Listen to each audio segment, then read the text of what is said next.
So at the moment, I'm reviewing a set of technologies that we want to bring into the business. And I've hired 3 individual independent experts in their field to give me their view on whether we should go ahead or not. But at the end of the day, I don't know whom I should believe because I'm not an expert in the field. I can ask all the right questions I want. But in this case, I do have a certain confirmation bias because I want us to proceed. But in the situation where I'm looking at the guy telling me we shouldn't proceed, I don't know whether I should believe him. How do you navigate a situation like that?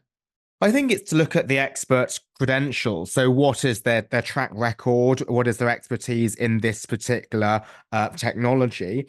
What might be their history of past recommendations? So, if some experts tend to be particularly lenient, always recommending go ahead, then them giving the green light is not huge certification. But if this expert who recommends going against is typically generally lenient, then that's something to be particularly mindful of.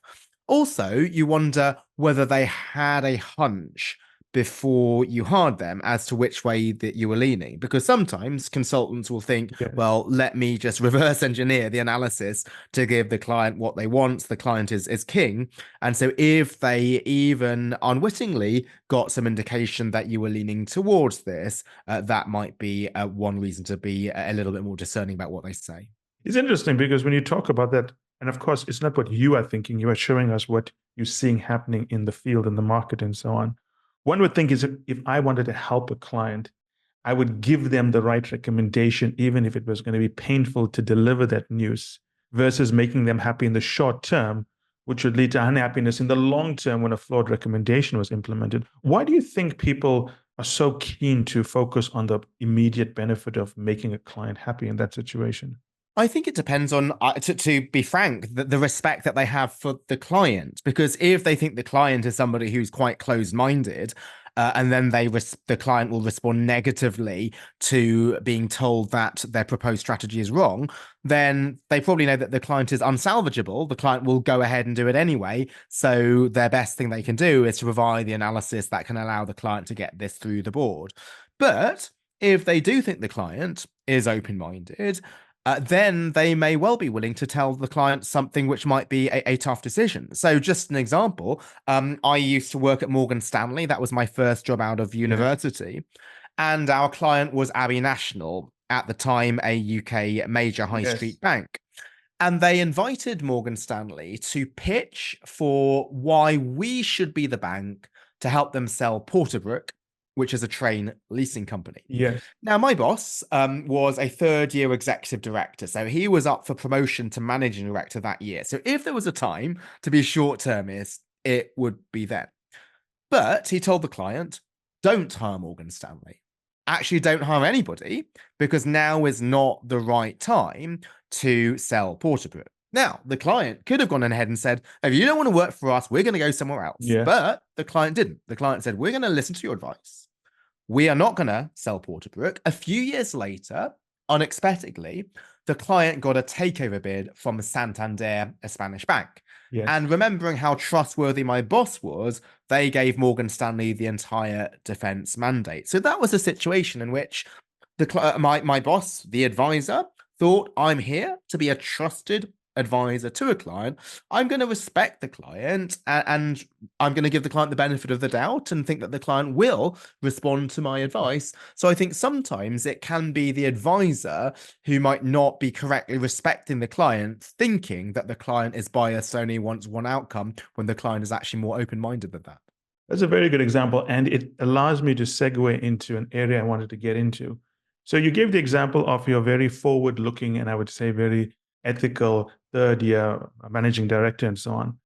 Now, clearly, there are different parties involved. There's the managing director who's under pressure to bring in revenue and a mandate to contribute to the sales pipeline and revenue stream, which helps with his promotion. There's Morgan Stanley itself, and there's the bank, Abbey National. There must have been incentives in place that would encourage that third year managing director to push through a sale, but it would seem that he somehow pushed against those incentives. I want to get to the point of how much does the role of incentives play in feeding the misinformation we are seeing? I think the role of incentives plays a major part. And indeed, actually, some of my own research is on the power and the danger of incentives. And particularly the incentives in investment banking seem to be not in the client's interests. Why? Mhm. If you do a deal, you get fees today, and that gets you promoted if you're up for Yes. managing director promotion today. Now, you might think, well, if you are to advise clients to do bad deals, does that not just hinder your reputation? But the answer is no, because how do you get your reputation in investment banking? It's by doing deals. At the end Yes. of any pitch book, you end with league tables showing your market share in mergers and acquisitions. You never show the value creation to those deals, such as the long-term shareholder Yeah. return to clients after they followed your advice. It's only on volume. So if you advise a client to do a deal today, number one, you get fees today, but you boost your league table position, and this increases your likelihood of getting fees tomorrow. So the incentives, if you're looking particularly instrumentally, don't seem to be aligned with the client. So this was my boss doing what he thought was ethical. When you read all the Morgan Stanley literature, it says we are trusted advisors to our clients. And Yes. he thought, oh, this is not going to be for me a marketing slogan. This for me is how I want to act. And this is what led to him making a decision that perhaps other bankers would not have made. So first class business conducted in a first class way, as they say. So Mm-hmm. management consulting is very similar, right? We have pressure, even amongst the elite firms, to bring in a pipeline of revenue. We don't like to use those words, but that's what it is. Yeah. But often when we recommend something, no one looks at how the strategy has been implemented over the next 6 years. And often when strategies fail, and they do fail, the partner that's responsible for it would say, well, it's not our fault. They implemented it incorrectly. And again, in management consulting, it's whether you can bring in the revenue, whether you can keep a client happy for a long enough period, whether you can build a book of business and so on. So it would seem to me, yeah, that the big discussion that we need to have is how do we put in place incentives that would seem to disincline us to produce biased information or read information in a biased way? What has your research shown us in that area? So, in anything in economics, I think it's about supply and demand. So, why is it that people can get away with spreading misinformation? It's because there's demand for misinformation, potentially due to people's biases. So, this is one of the reasons I wanted to write the book, is rather than trying to tell people who spread misinformation, don't Yes. do it, which I don't think is realistic because the incentives are in place. I want to make the people who are potential recipients of the misinformation more discerning. For example, if one of your advisors was to tell you, hey, this new technology is fantastic, go ahead, then there are potential questions that you might want to ask to check whether the analysis was truly rigorous or whether it was reverse engineered. And so by being discerning yourself for any information that you get, then this will mitigate, this will reduce the incentives to reduce misinformation because then you can get found out. Very interesting. And where have you seen some good examples of how you get the demand side, the buyers of bad or information? How have you seen them adjust their behavior to ensure that they are getting the right information?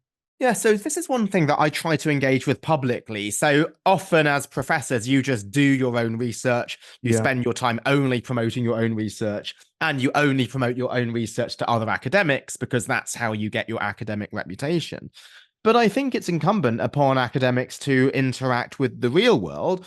And so sometimes when there are weak findings by some weak studies, on issues that I conduct research in, so I know pretty well, mainly sustainability and ESG, I might point them out politely, and I will do so often Yeah. on LinkedIn or other public channels. Not saying I'm anti ESG, I'm actually pro ESG. A lot of my work is on the benefits of ESG. Yes. But if there's a flimsy study, I would like to make sure that people are not misled. And then I will get many comments saying, oh, thank you so much for pointing this out. Everything you say makes sense.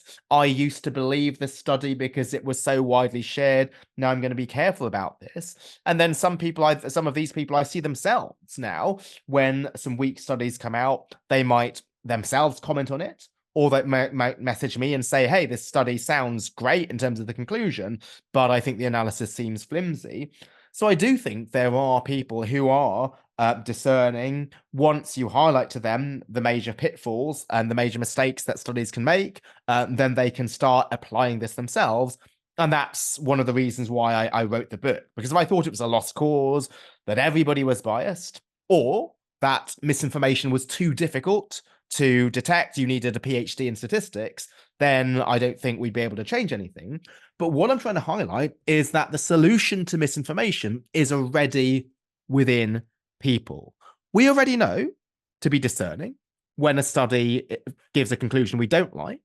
And what I'm trying to highlight is to apply the same discernment when you find a study that you do like. For example, asking questions about correlation versus causation.